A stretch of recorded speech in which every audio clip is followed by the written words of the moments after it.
안녕하십니까. 2023년 2월 17일 최병무의 팩트 시작하겠습니다. 자, 이재명 민주당 대표에 대한 검찰이 구속영장 청구. 이게 민주당의 강력한 반발을 사고 있죠. 그래서 오늘이 17일입니다. 어제 청구했으니까 오늘 오전 10시 반에 원외위원장하고 현역 의원들 다 모여서 전국위원회 회의를 국회에서 개최를 하고요. 그리고 11시 반에 규탄대회를 하겠다. 이렇게 지금 예고가 돼 있습니다. 규탄대회라는 건 이제 원외 당직자들, 원외 위원장들, 지역위원회 위원장들, 이런 사람들, 현역 의원들 다 모아서 그랬더니 예상 인원이 한 1,500명 정도 된다. 원래는 장외집회 이렇게 해야 되는데 제가 지난주에 장외집회 실종 사건 이런 걸 한번 말씀드린 적이 있었죠. 장외집회 한 번 하고 나서 그 다음에 장외집회 한다는 소리를 지금 못 하고 있습니다. 이러다 보니까 그 장외 집회에 대한 국민적 공감 이런 것들이 우선 없고, 그 다음에 그 동원하는데 장기화되면, 그러니까 한두 번은 할 수 있지만 장기화되면 돈이 든다, 제가 그런 말씀을 드린 적이 있었죠. 아주 실질적인 이유입니다. 그래서 한두 번은 할 수 있죠. 그러나 장기화로 끌고 가진 못한다. 근데 이런 민주당의 반발은 검찰도 충분히 예상했을 겁니다. 이게 사실 유례가 없는 일이죠. 제1야당, 물론 집권당 대표에 대해서 구속영장을 청구한 적도 있고, 그 다음에 현직 대통령이 물러난 지 20일밖에 안 됐는데 구속영장을 청구해서 구속시킨 사례도 있습니다. 그러니까 제1야당 대표라고 그래서 범죄 혐의가 있는데 봐줘야 된다, 이건 말이 안 되는 거죠, 처음부터. 그러나 민주당이 여하튼 국민 여론전으로 강력하게 저항할 거는 검찰도 충분히 알았을 것이다. 그렇기 때문에 구속영장이 탄탄하게 증거로 뒷받침이 돼야 되고, 그 다음에 앞으로 구속영장이 발부가 되든 안 되든, 지금은 안 될 것이 거의 확실시 되긴 하지만 어찌됐든 간에 증거로서 많은 그 설득력이 있어야, 그래야 국민 여론전에서도 검찰이 이길 수가 있는 거죠.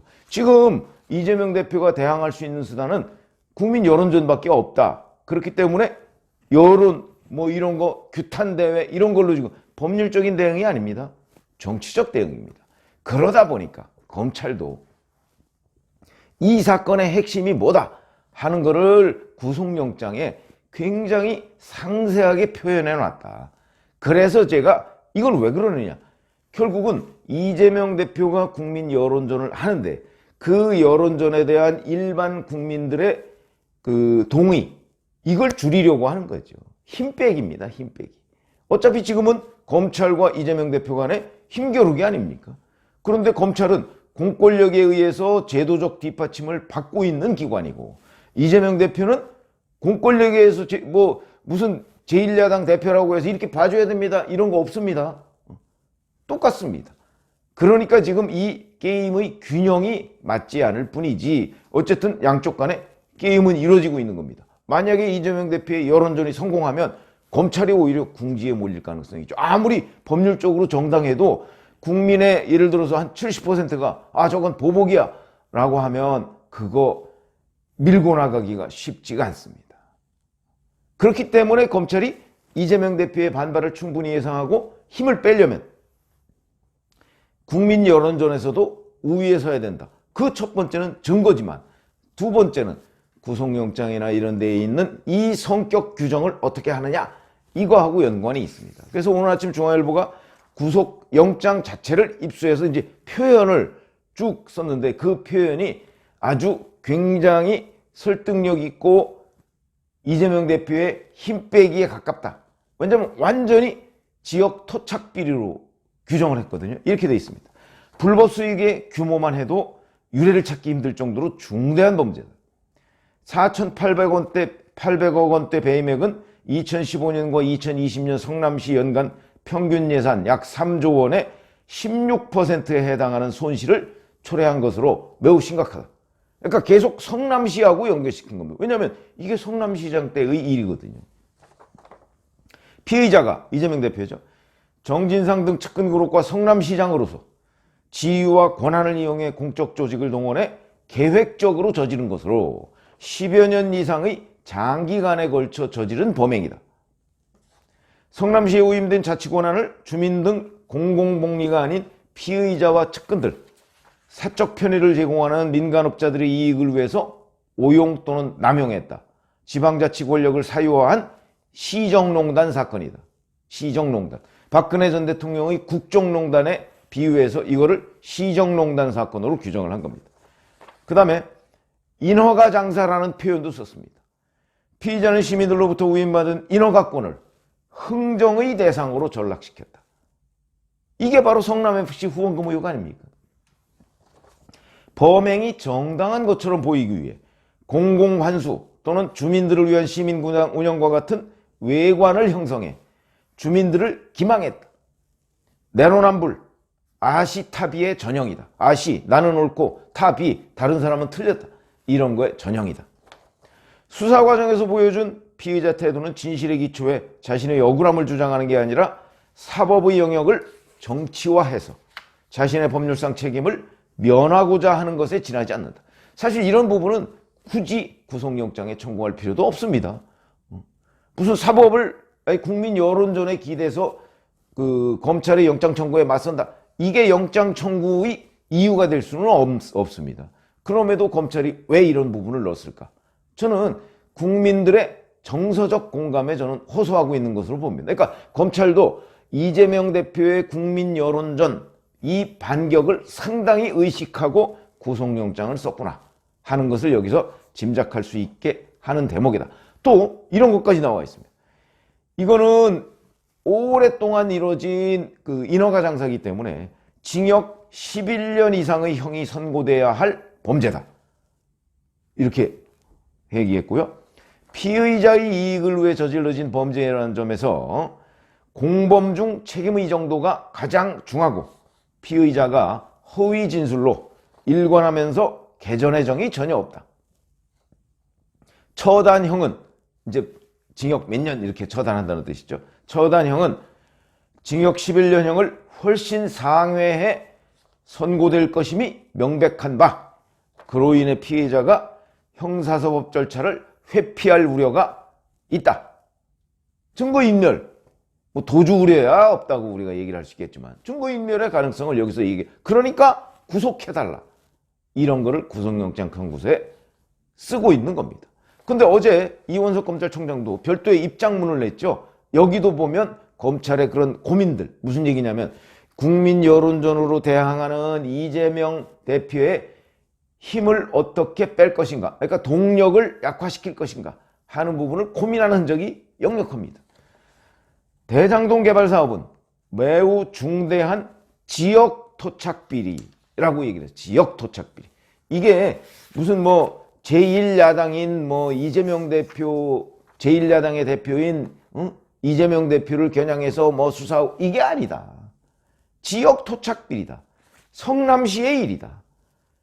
성남시의 일을 그동안에 검찰이 제대로 수사하지 못했기 때문에 지금 한 거의 10년 뒤, 8년 내지 10년 뒤인 지금 이걸 수사해서 단죄하는 것이다 라는 점을 계속해서 이게 성남시장 때 저지른 범죄다, 이런 부분을 구속영장도 이원석 검찰총장도 계속해서 강조하고 있는 대목인데, 이게 바로 이재명 대표의 힘빼기다, 이렇게 말씀을 드릴 수가 있고요. 그 다음에 기자들하고 또 이원석 검찰총장이 퇴근하면서 만났는데 거기서도 물으니까 또 그렇게 얘기했습니다. 지자체장으로 있을 때 이루어진 공직 비리에 대해서 수사하고 청구한 것일 뿐 지금 민주당에 대한 탄압이 아니다. 이렇게 또 성격 규정을 했습니다. 이거는요, 한동훈 법무부 장관이 이 사건에 관해서 기자들이 질문이 있자 그때도 지역 토착 비리라고 얘기를 했습니다. 그렇기 때문에 지금 현재 법무부와 검찰 또 여권은 이 사건의 성격 규정을 이재명 대표, 민주당 이런 거와 아무 상관없는 거다. 이거는 이재명 대표라는 자연인이 성남시장으로 근무할 때 지역의 토건업자들하고 짜고 본인의 정치적 이득, 그 다음에 정치자금 이런 거를 위한 저수지를 만들기 위해서 대장동 사업을 벌였다. 그래서 성남시에 4,800억 원이 넘는 손해를 끼치고, 그 손해를 끼친 거는 이제 대장동 일당과 이재명 당시 성남시장 그 그룹의 이익을 초래했겠죠. 그러니까 거기서 대장동 저수지를 하나 만들어서 결국은 김용 부원장이 유동규 전 본부장한테 자, 우리 경선을 해야 되니까 20억만 내. 그리고 왜 약정한 돈 안 줘? 정진상도 김만배한테. 이렇게 손을 벌릴 수 있었던 이유는 바로 그 저수지에 지금 물을 끌어다 써야 되겠는데. 그런데 이 저수지에 물꼬를 열어주지 않는 데 대한 그 일종의 정당한 요구다. 자기들은 그렇게 생각했을 겁니다. 이런 부분을 지금 여권과 검찰이 부각시키고 있는 것인데 이거야말로 이재명 대표의 반격 동력을 약화시키기 위한 약간은 정무적 판단에 기반한 것이다. 제가 이렇게 분석을 해드리고요. 뭐 앞으로도 그 지금 27일이나 28일 본회의에서 처리될 가능성이 높다 이렇게 얘기가 나오고 있는데 김진표 국회의장이 어제 그런 얘기를 했습니다. 아니 꼭 신병 구속을 해야 되나? 이거는 이제 본인이 민주당 출신이다 보니까 꼭 이재명 대표의 그 체포동의안을 처리해야 되느냐 뭐 약간 그런 뉘앙스로 받아들여집니다. 이런 점으로 봐서는 일각에서는 그래서 27일이나 28일에 만약에 본회의 표결이 안 이루어진다면 그러면 3월로 넘어갈 수도 있겠다. 그러면 국회법에 어떻게 되어 있냐면 24시간 이후 그러니까 24일 본회의에 보고는 될 것 같으니까 그러면 25일 24시간 지나서 그때부터 이제 열리는 본회의에 처리를 해야 되는데 72시간 내에 처리를 해야 됩니다. 근데 처리를 안 하면 어떻게 되느냐? 그러면 그 다음에 열리는 첫 번째 본회의에서 의결해야 한다. 이렇게 되어 있습니다. 그런데 의결 그럼 안 하면 어떻게 되느냐? 안 한다고 해서 무슨 벌칙 규정이 있는 건 아니기 때문에 그래서 아마 27, 28일에 의결, 표결 가능성이 가장 높지만 그게 넘어갈 수도 있겠다 이런 관측도 나오고 있습니다. 김진표 국회의장이 좀 소극적으로 나오고 있는 것 아니냐 이런 관측이 있고요. 어찌됐든 간에 여기서 중요한 거는 사실은 법률적으로 진행되는 게 굉장히 중요하고 그 다음에 이재명 대표가 저항하는 국민 여론전 이것도 하나의 변수가 될 수 있는데 이 여론전을 의식한 검찰의 구속영장 표현 그 다음에 이원석 검찰총장의 그 어찌 보면 기자단에 대한 설명 이런 것들을 말씀을 드렸습니다. 고맙습니다.